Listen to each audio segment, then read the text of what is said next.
มีคนบอกว่าคาเฟ่แมวรับซื้อตัวนี้4 ล้านจริงหรือเปล่าถ้าลายสวยสีสวยตัวละ4 ล้านจริงหรือเปล่าไหนใครมีข้อมูลมั่งนี่ต้องสีสวยสีเด่นชัดตัวละ4 ล้านใช่ไหมใช่ตัวนี้ไหมที่เขาหาซื้อกัน4 ล้านอ่ะคาเฟ่แมวอ่ะถูกไหมใช่ไหม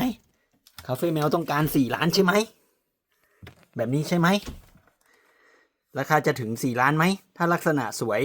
เขาบอกว่าคาเฟ่แมวรับซื้อ4 ล้านถ้าลักษณะสวยพอไหม